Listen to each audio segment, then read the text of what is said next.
আসসালামু ওয়া রাহমাতুল্লাহি ওয়া বারাকাতুহু। মার্চ ফর গাজা এই শিরোনামে আগামীকাল শনিবার 12 এপ্রিল সোহরাওয়ার্দী উদ্যান অভিমুখে বাংলাদেশের আপামর জনগণের পক্ষ থেকে নিপীড়িত নির্যাতিত গাজাবাসীর সমর্থনে যে মার্চ অনুষ্ঠিত হচ্ছে, আমরা সকলের প্রতি উদাত্ত আহ্বান জানাবো। আসুন আগামীকাল দল মত নির্বিশেষে আমরা নিয়ম শৃঙ্খলার মাঝে থেকে আমরা আমাদের এই সুশৃঙ্খল সমাবেশকে সফল করে তুলি। আমরা বিভিন্ন পয়েন্ট থেকে মার্চ করে আমরা গাজাবাসীর সমর্থনে সোহরাওয়ার্দী উদ্যানে আসব।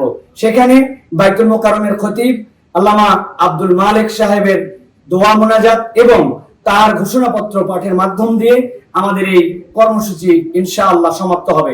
সকলে যে যার অবস্থান থেকে চূড়ান্ত শৃঙ্খলাকে রেখে আমরা নেমে আসি। আবহাওয়ার বৈপরীত্য আমরা অনেকাংশে দেখতে পাচ্ছি, কিন্তু গাজাবাসীর সমর্থনে এই আবহাওয়া, এই প্রতিকূলতা, এই বৃষ্টি কোনো কিছু ইনশাআল্লাহ আমাদের বাধা হয়ে উঠবে না। দেশবাসী এরকম ভাবে একটি ইস্যুতে সকলে এর আগে কবে সম্মিলিত হয়েছিলেন আমাদের ঠিক জানা নাই। আমরা সকলের প্রতি উদাত্ত আহ্বান জানাবো, আমরা শৃঙ্খলাবদ্ধভাবে এই মার্চ ফর গাজাকে সফল করার জন্য সকলে এগিয়ে আসি ইনশাআল্লাহ।